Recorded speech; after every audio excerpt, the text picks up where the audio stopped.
Hello friends, SM academy या YouTube चॅनलमध्ये आपल्या सर्वांचं मनपूर्वक स्वागत। आजच्या व्हिडिओमध्ये आपण SOC 101 सामाजिक शास्त्रांचा अधिष्ठान अभ्यासक्रम या विषयाचा अभ्यास करणार आहोत। त्यामधलं आपलं पुस्तक तिसरं जे आहे अर्थशास्त्र व भूगोल। ठीक आहे, उद्या तुमचा पेपर आहे। सगळ्यांनी तुम्ही इतिहास, राज्यशास्त्र, समाजशास्त्र, मानसशास्त्र अभ्यास केला असेल आणि तुम्हाला अर्थशास्त्र कठीण जाईल असं मला वाटलं, म्हणून मी तुम्हाला इथे अर्थशास्त्राचा आधी व्हिडिओ घेत आहे। ठीक आहे, त्यातला पहिला चॅप्टर जो आहे उपभोग व उत्पादन। आता उपभोग म्हणजे काय, उत्पादन म्हणजे काय, ह्याशिवाय त्यात परीक्षेमध्ये येणाऱ्या कन्सेप्ट काय असतील आणि प्रश्न काय असतील आणि त्याची उत्तरं कशी लिहायची ते आपण बघणार आहोत। त्यापूर्वी तुम्ही चॅनलवर नवीन असाल आणि चॅनलला अजूनही सबस्क्राईब केलेलं नसेल तर सबस्क्राईब करा, जेणेकरून व्हिडिओचं नोटिफिकेशन तुम्हाला वेळेत मिळेल आणि व्हिडिओ लवकरात लवकर बघता येईल। तर आता बघा, अर्थशास्त्र जे आहे, अर्थशास्त्र, अर्थ म्हणजे पैसा, पैशाचं जे काही शास्त्र आहे ज्याच्यात पैशाचा हिशोब होतो, पैसा फायदा झाला, तोटा झाला, ह्या सर्व गोष्टींचा अभ्यास केला जातो, ते म्हणजे अर्थशास्त्र। तर दैनंदिन जीवनातील वस्तू व सेवा यांचा वापर गरजेनुसार कसा होतो त्याचा एक फ्लोचार्ट आहे, तो लक्षात ठेवायचे, कारण याच्यावर असा प्रश्न येऊ शकतो, दैनंदिन जीवनातील वस्तू व सेवांचा वापर याची चेन कशी चालते, म्हणजे ही साखळी कशी चालते ते स्पष्ट करा। असा प्रश्न जर आला तर तुम्हाला ही आकृती काढायची आहे आणि याचं स्पष्टीकरण द्यायचे। मी फक्त आकृतीचं स्पष्टीकरण तुम्हाला तोंडी देणार आहे, ते तुम्ही शाब्दिक रूपामध्ये परीक्षेमध्ये जर हा प्रश्न आला तर लिहायचे। आता प्रत्येक गोष्ट आधी तुम्हाला वस्तू घ्यावी वाटली, ठीक आहे, म्हणजे वस्तू वापरायची आधी इच्छा झाली तुम्हाला, म्हणजेच काय होत असतं, उपभोगाची इच्छा झाली, वस्तू वापरायची। आता मला वाटलं की माझ्याकडे पेन नाहीये, तर माझ्याकडे हा पिंक कलरचा पेन असला पाहिजे, ठीक आहे, म्हणजे माझी काय झाली, इच्छा झाली, म्हणजे उपभोगाची इच्छा झालेली आहे। मग ही उपभोगाची इच्छा जी आहे ती गरजा पूर्ण करण्याची संबंधित वस्तूची क्षमता काय आहे, म्हणजे ही वस्तू माझी जी गरज आहे ते पूर्ण करते का, ते म्हणजे काय, इथे उपयोगिता। ठीक आहे, मग आपल्याला लक्षात आलं की मला ही वस्तू पाहिजे, त्या वस्तूमध्ये ते आपली गरज पूर्ण करण्याची क्षमता आहे, म्हणजे उपयोगिता आहे, म्हणजे त्या वस्तूसाठी आपण दुकानात जाऊन मागणी करतो, बरोबर आहे। मग मागणी करतो तर त्या दुकानात जर वस्तू असेल तर ती विकली जाते, नसेल तर काय की मागणी येते मार्केटमधून की अशा अशा वस्तू पाहिजे, तर कारखानदार काय करत असतो, त्या वस्तूंचे उत्पादन करत असतो। मागणी केली की वस्तूचं काय होत असतं, उत्पादन होतं, आणि उत्पादन झालं की मागणी केलेल्या वस्तूचा पुरवठा होतो, आणि पुरवठा झाला, ती मार्केटमध्ये गोष्ट अवेलेबल झाली, तर आपण ती खरेदी करतो, आणि खरेदी केलेल्या वस्तूचा आपण उपभोग घेत असतो, म्हणजे काय करत असतो, वस्तूचा वापर करत असतो। लक्षात आला? या पद्धतीने आपला हा दैनंदिन जीवनातील वस्तू व सेवांचा वापर आणि त्याची जी क्रमवारी आहे, वापराच्या क्रमवारी, त्याबद्दलचा प्रश्न आला तर तुम्हाला या पद्धतीने उत्तर लिहायचं आहे। ठीक आहे, ही आकृती काढा आणि मी जे स्पष्टीकरण सांगितलं ते लिहा। आता काही वेळेस ह्या कन्सेप्ट विचारल्या जातात, उपयोगिता म्हणजे काय, उपभोग म्हणजे काय, संयोजक आणि उत्पादक म्हणजे काय।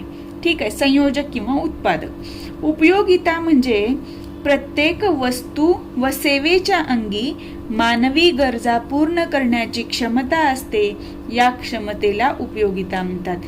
म्हणजे माणसांच्या अनेक गरजा आहेत, त्या गरजांची पूर्तता आपल्याला वस्तू आणि सेवेच्या मार्फत होते। वस्तू कुठल्या, ज्या प्रत्यक्ष वस्तू आपण वापरतो, जसं लॅपटॉप आहे, पेन आहे, पेन्सिल आहे, मोबाईल आहे, चप्पल, कपडे।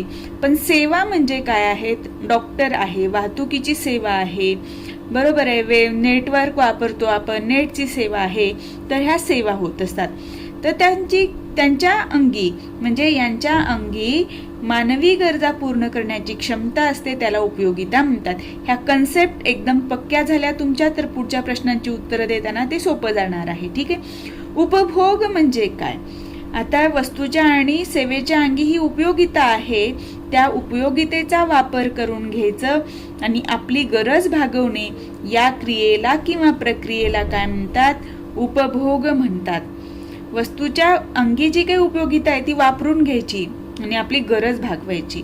ठीक आहे, तर तिथे काय असतो? उपभोग झाला असं म्हणलं जातं. म्हणजे आपण जेव्हा उपयोग करून घेतो एखाद्या वस्तूचा, त्यावेळेला त्या वस्तूमध्ये जी गुण आहेत उपयोगितेचे ते आपण संपवत असतो. ठीक आहे, नाश करत असतो त्याचा. संयोजक किंवा उत्पादक म्हणजे मॅन्युफॅक्चरर. जो वस्तूंचे उत्पादन करण्याची जबाबदारी जे लोक घेतात त्यांना संयोजक म्हणतात. वस्तूंचं फक्त उत्पादन इथं सेवांचं नाही. ठीक आहे, वस्तूंचे उत्पादन करण्याची जबाबदारी जे लोक घेतात त्यांना संयोजक म्हणतात.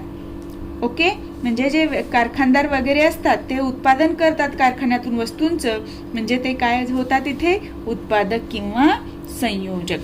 आता पुढच्या प्रश्नाकडे वळूया. अर्थव्यवस्थेची क्षेत्रे कोणती? सविस्तर लिहा. हा प्रश्न येण्याची शक्यता आहे. तर आपल्या दैनंदिन जीवनात विविध वस्तू व सेवांचा वापर आपल्याला करावा लागतो आणि आपल्या गरजा ह्या वेगवेगळ्या प्रकारच्या असतात आणि त्या भागविणाऱ्या वस्तूही वेगवेगळ्या असतात. म्हणजे त्या वस्तू आपणास वेगवेगळ्या क्षेत्रातून निर्माण करून मिळतात. आपल्याला जर गहू हवे असतील, जे धान्य, ज्वारी हवी असेल तर आपल्याला शेती क्षेत्रातून मिळणार आहे ते, बरोबर आहे. आणि आपल्याला जर पेन हवं असेल तर तो उद्योग क्षेत्रातून मिळणार आहे. आणि आपल्याला जर घर बांधून हवं असेल तर बांधकाम क्षेत्रातून. पण आपल्याला जर बँकेत अकाउंट खोलायचं असेल तर ते सेवा क्षेत्रातून मिळणार आहे. म्हणजे आपल्या गरजा वेगवेगळ्या क्षेत्रातून पूर्ण होत असतात. आणि या वस्तू आणि सेवा हीच आपल्या राष्ट्राची संपत्ती असते. तर याचा अर्थ असा होतो की या वस्तू आणि सेवा विकून तिथे पैशांची निर्मिती होते. म्हणजे काय होते? संपत्तीची निर्मिती होते. म्हणून या वस्तू आणि सेवांना काय म्हणलं जातं? आपल्या राष्ट्राची संपत्ती आहे असं मानलं जातं. तर त्यामुळे आपली अशी संपत्ती अर्थव्यवस्थेत निर्माण करणाऱ्या क्षेत्रांचे विभाजन 3 गटात केलेलं आहे. हे 3 गट कोणते? प्राथमिक क्षेत्र, द्वितीय क्षेत्र आणि तृतीय क्षेत्र किंवा सेवा क्षेत्र. ठीक आहे, प्राथमिक क्षेत्र म्हणजे कुठली क्षेत्र येतात? जे निसर्गतः गोष्टी असतात, ज्या निसर्गात उपलब्ध होणाऱ्या गोष्टी आहेत त्याच्यावर अवलंबून असणारे जे व्यवसाय असतात ते प्राथमिक क्षेत्र असतात. द्वितीय क्षेत्र काय असतात? तर ह्या प्राथमिक क्षेत्रात उपलब्ध होणाऱ्या वस्तूंवर प्रक्रिया करून द्वितीय क्षेत्रामध्ये उत्पादन केलं जातं. ठीक आहे, आणि ह्या द्वितीयक आणि प्राथमिक क्षेत्रात निर्माण होणाऱ्या वस्तू ग्राहकापर्यंत पोहोचवण्याचं काम जे क्षेत्र करतं त्याला तृतीय क्षेत्र किंवा सेवा क्षेत्र म्हणतात. तर याची उदाहरणं द्यायची तुम्हाला. शेती व्यवसाय, जंगले, खाणकाम, पशुपालन, मासेमारी ही काय आहेत? प्राथमिक क्षेत्रे आहेत. तर द्वितीय क्षेत्रे कोणती? सर्व प्रकारचे उद्योग आणि बांधकाम क्षेत्र. आता सेवा क्षेत्र किंवा तृतीयक व्यवसाय म्हणजे काय? व्यापार आहे. म्हणजे इथे उत्पन्न झालेल्या वस्तू व्यापारी आपल्याला विकत असतो, बरोबर आहे. विविध व्यवसाय आहेत.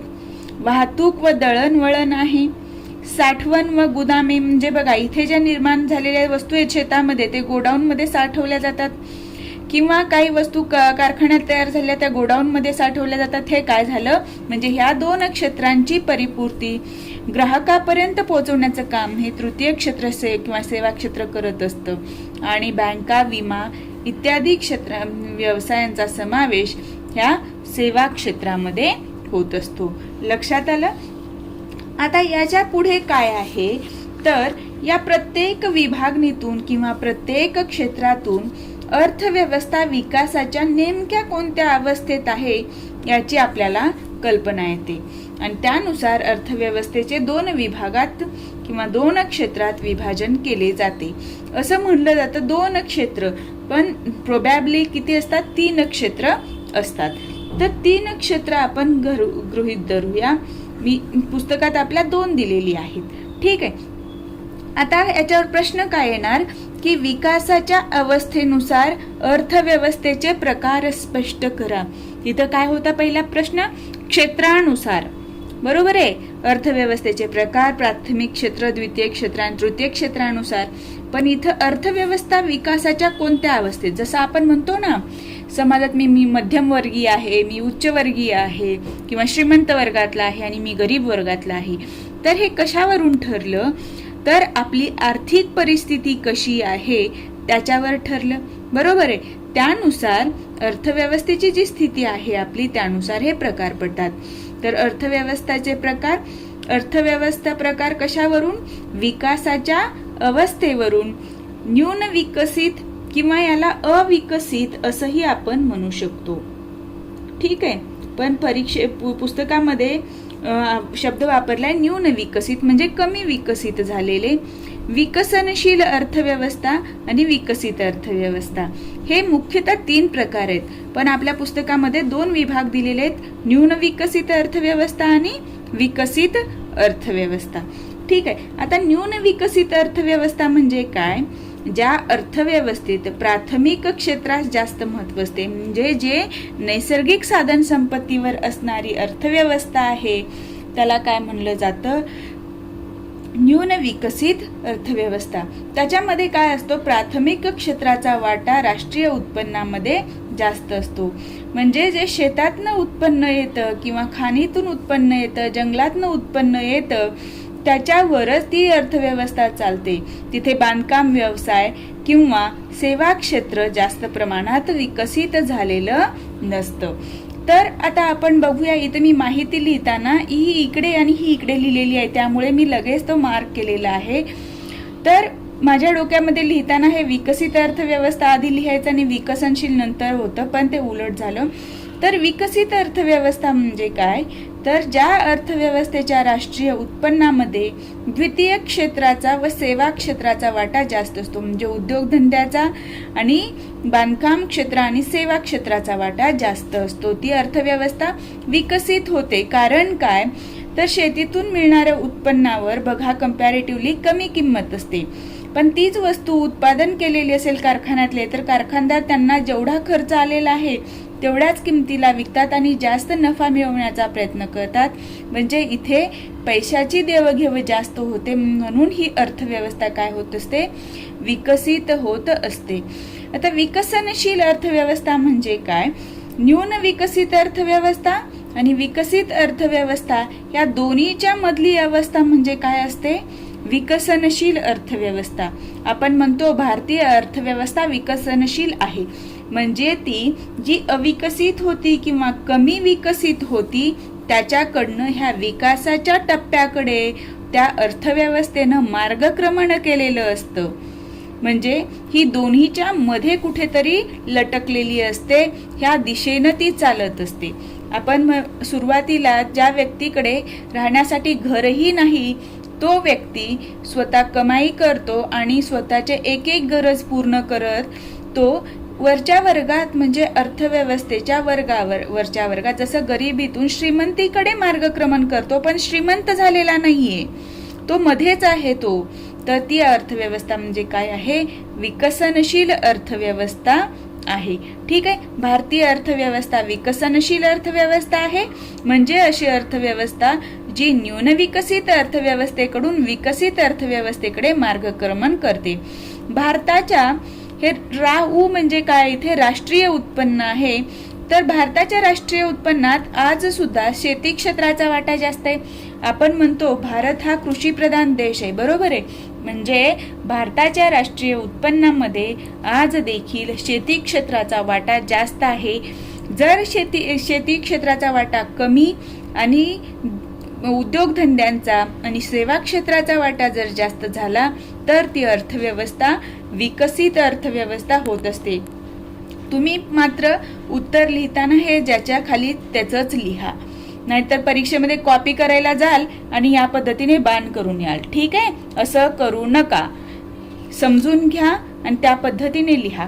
तर अर्थव्यवस्था जशी जशी प्रगत होत जाते तसे प्राथमिक क्षेत्राचं महत्त्व कमी होते व द्वितीय व सेवा क्षेत्राचं महत्त्व वाढत जातं. लक्षात आलं? म्हणजे अर्थव्यवस्था जशी जशी प्रगत होत जाते, म्हणजे जसं जसे तिची प्रगती होते तसं तसं ह्या प्राथमिक क्षेत्राचं म्हणजे शेती क्षेत्र, खाण क्षेत्र, जंगलांचं ह्याच्यातून मिळणाऱ्या उत्पन्नाचं महत्त्व काय होतं?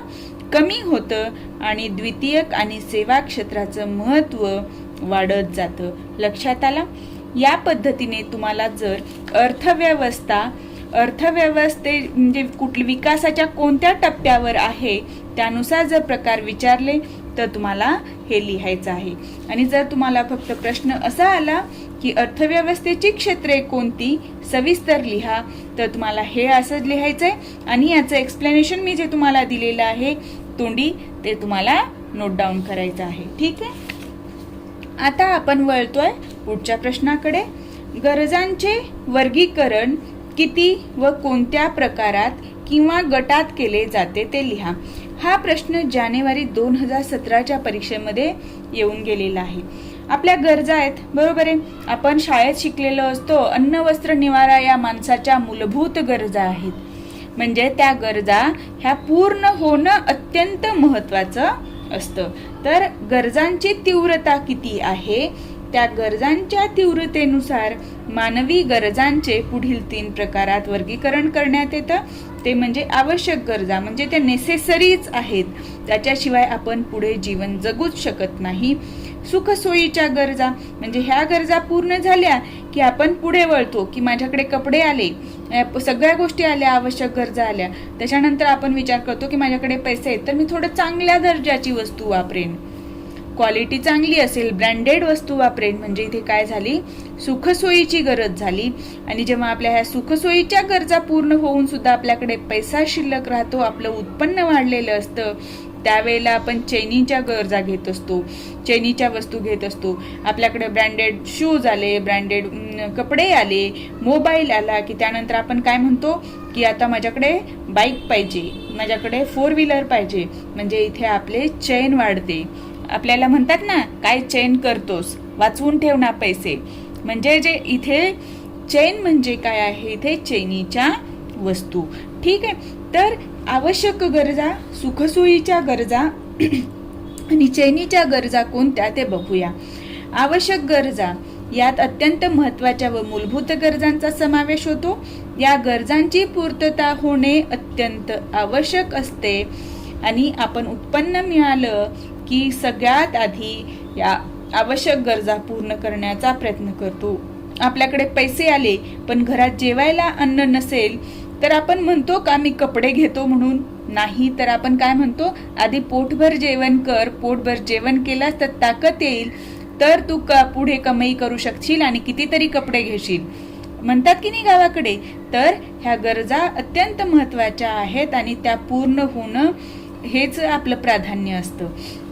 सुखसोयीच्या गरजा. आता ह्या सुखसोयीच्या गरजा पूर्ण होणे हे समाजातील लोकांचा जीवनस्तर काय आहे त्यावर अवलंबून असतं. आणि ह्या सुखसोयीच्या वस्तू आल्या म्हणजे त्या व्यक्तीचं जीवनस्तर उंचावलंय हे त्याचं लक्षण असतं. आवश्यक गरजांच्या पूर्ततेनंतर मानव या गरजांकडे वळतो आणि या वस्तूंच्या उपभोगापासून मानवाला अधिक सुख समाधान लाभते. तर काय, आधी आपण अन्नामध्ये फक्त चपाती भाकरी भाजी खात असतो, तर इथे नंतर काय होणार? मांस अंडी खाणार, फळे खाणार. इथे आपण साधे कपडे वापरत होतो, इथे चांगल्या प्रतीचे ब्रँडेड कपडे वापरतो. घरात आधी फर्निचर नव्हतं, नंतर आपण फर्निचर आणतो. ठीक आहे. आता चैनीच्या गरजा. चैनीच्या गरजा कुठल्या? आवश्यक व चैनीच्या ह्या गरजा ज्या आहेत ना, आवश्यक व चैनीच्या नाही, इथे काय आहे? आवश्यक व सुखसोयीच्या. आवश्यक आणि सुखसोयीच्या गरजांच्या पूर्ततेनंतर माणूस चैनीच्या गरजांकडे वळत असतो. ठीक आहे. म्हणजे ह्या गरजा पूर्ण झाल्या की त्यानंतर ह्या गरजेकडे येतो आपण, ह्यानंतर ह्याही कंप्लीट झाल्या की चैनीच्या गरजेकडे येतो. आता प्रशस्त घर, मोठं घर, उंची दागदागिने, मोटार गाडी ह्या काय चैनीच्या वस्तू आहेत. मानवाला उच्च प्रतीचे.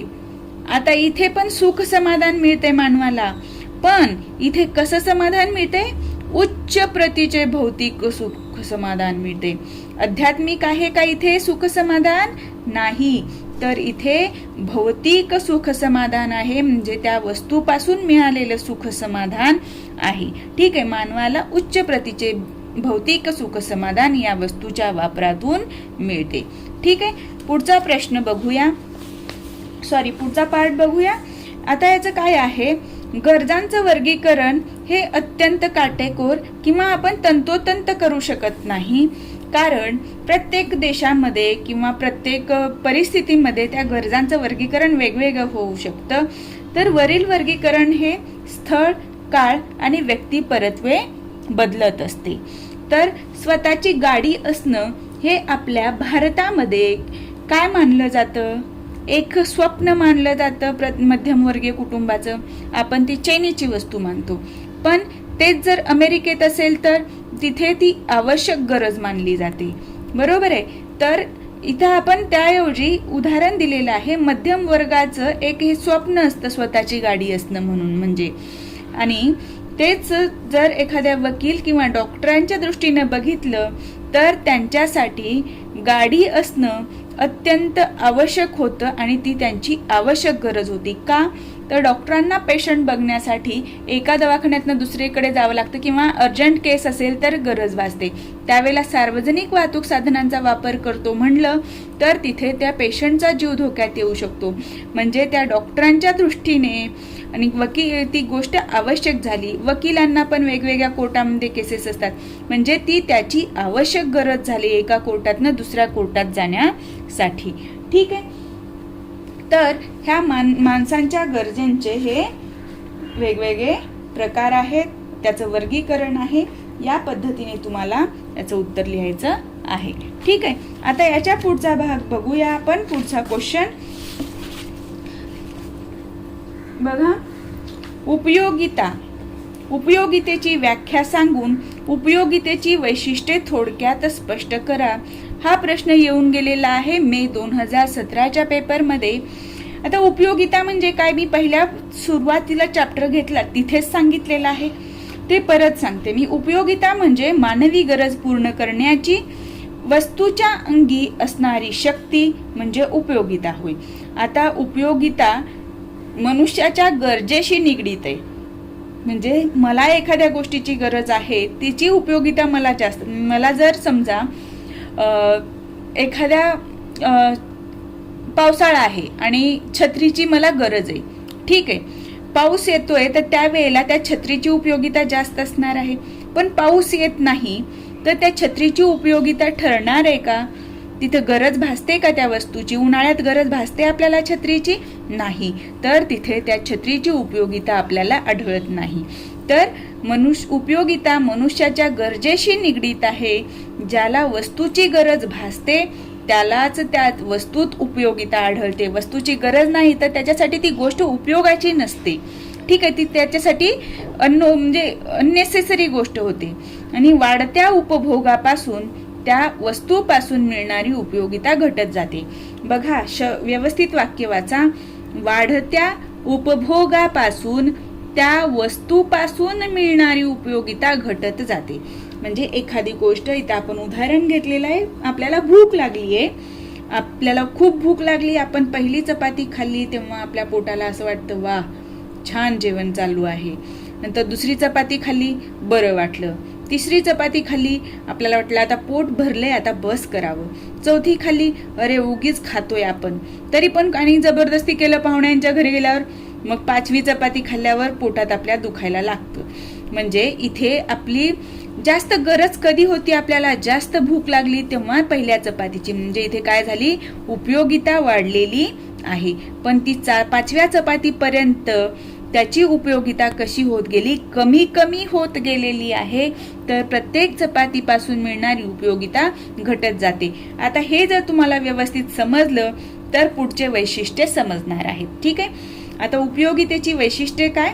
उपयोगिता ही व्यक्तीच्या गरजेशी निगडीत असते. ठीक आहे, छत्रीचं उदाहरण किंवा चपातीचं उदाहरण. वस्तूची उपयोगिता स्थानानुसार व काळानुसार बदलते. मी छत्रीचंच उदाहरण दिलं तुम्हाला. उन्हाळ्यात आणि पावसाळ्यात आणि उन्हाळ्यात छत्री तसंच इथे आपण गरम कपड्याचं उदाहरण घेतले. जर हे गरम कपड्याची उपयोगिता हिवाळ्यात जास्त असते आणि उन्हाळ्यात आपल्यासाठी कमी असते, ठीक, किंवा नसतेच असं म्हणलं तरी हरकत नाही. आता वस्तूच्या उपयोगितेस नैतिक वा आध्यात्मिक बाजू नसते. कारण काय बघा, एखादी सुरी आपण बाजारातनं घेतली, आता त्याचा वापर त्या व्यक्तीने ठरवायचा आहे की कुठल्या गोष्टीसाठी करायचे. भाजी कापण्यासाठी केला तर ती कल्याणकारी बाजू झाली, आणि जर इतरांना दुखापत करण्यासाठी, इजा करण्यासाठी झाली तर ती वस्तूच्या वापराची अकल्याणकारी बाजू झाली. तिथे त्या वस्तूनं सांगितलेलं असतं का आपल्याला किंवा जा असा वापर कर किंवा तसा वापर कर? नाही. तर कोणत्याही कारणाने सुरीची मागणी झाली तरी तिच्यामध्ये उपयोगिता असते. सुरीचा उपयोग दोन्ही ठिकाणी झाला म्हणजे तिची उपयोगिता तिथे आढळून आलेली आहे. त्या उपयोगितेस नैतिक वा आध्यात्मिक बाजू असत नाही. ठीक आहे. आता पुढचा पॉइंट बघूया. उपयोगिता आणि उपयुक्तता म्हणजे युटिलिटी आणि युजफुलनेस या दोन शब्दात फरक आहे. उपयुक्तता म्हणजे काय? आपल्याला उपयोगिता तर आपण बघितले, तर उपयुक्तता म्हणजे काय? त्या वस्तूच्या अंगी जे गुण आहेत त्याच्यावरून काय ठरत असते? उपयुक्तता ठरत असते. म्हणून ती कशी असते? वस्तुनिष्ठ असते. आता खडू आहे तो फळ्यावर लिहिण्यासाठी वापरला जातो, तर ती त्याची त्या वस्तूची, त्या खडूची उपयुक्तता झाली.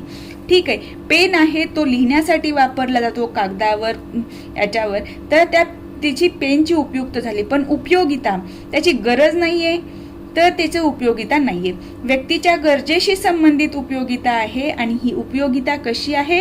व्यक्तिनिष्ठ आहे. उपयुक्तता वस्तुनिष्ठ आहे, त्याच्यामध्ये बदल होत नाही. खडू फळ्यावर लिहिण्यासाठीच वापरला जातो, ही वस्तुनिष्ठता आहे.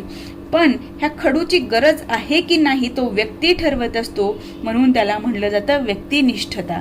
लक्षात आलं?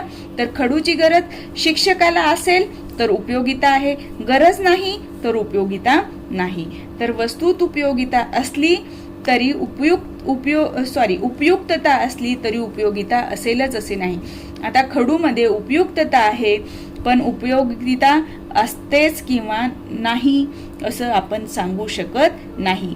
गरज असेल तर आहे, नसेल तर नाही. 5वा पॉइंट आहे, उपयोगिता वस्तूच्या गरजेच्या तीव्रतेनुसार अवलंबून असते.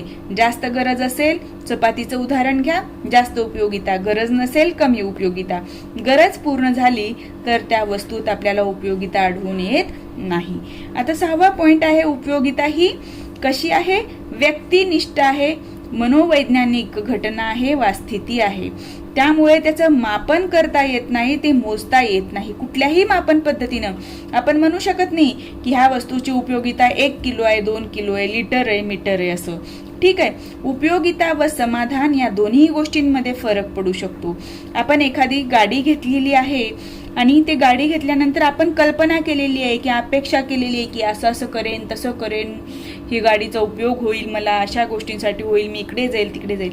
पण गाडीमध्ये वारंवार बिघाड होतोय, तांत्रिक दोष होतोय, त्यावेळेला तुम्ही त्रासून जाता आणि तुम्ही जे काही अपेक्षा केलेली असते त्या गाडीकडून ते अपेक्षिलेलं समाधान आणि प्रत्यक्षात तुम्हाला प्राप्त झालेलं समाधान याच्यामध्ये फरक पडू शकतो. ठीक आहे. हा प्रश्न तुम्हाला या पद्धतीने लिहायचा आहे. तर उपयोगितेची व्याख्या सांगून उपयोगितेची वैशिष्ट्ये स्पष्ट करा, किंवा उपयोगितेची वैशिष्ट्ये कोणती असा जर प्रश्न विचारला तर फक्त वैशिष्ट्ये लिहायची आहेत. ठीक आहे. या पद्धतीने तुम्हाला हे सर्व पॉइंट इथे कव्हर करायचे आहेत आणि मी जे एक्सप्लेनेशन असं शॉर्टमध्ये लिहिलेलं आहे ते तुम्हाला शब्दामध्ये लिहायचं आहे, तुम्हाला समजावं म्हणून या पद्धतीने मी लिहिलेलं आहे. ठीक आहे. इथे या ठिकाणी मी पहिल्या चॅप्टर मधला काही घटक कव्हर केलेला आहे. नेक्स्ट व्हिडिओमध्ये आपण याचा पुढचा पार्ट कव्हर करूया. तुम्ही दुसरे विषय अल्टरनेटली अभ्यास करत राहा. त्याचा थोड्या अधिक प्रमाणामध्ये तुम्हाला नॉलेज आहे ते तुम्ही तुमचं कॅरी ऑन करा आणि पुढचा पार्ट आपण याच्या पुढे कंटिन्यू करूया. या व्हिडिओमध्ये इथेच थांबूया. तुम्हाला जर माझा व्हिडिओ आवडला असेल तर व्हिडिओला लाईक करा. चॅनलवर नवीन असाल तर चॅनलला सबस्क्राईब करायला विसरू नका.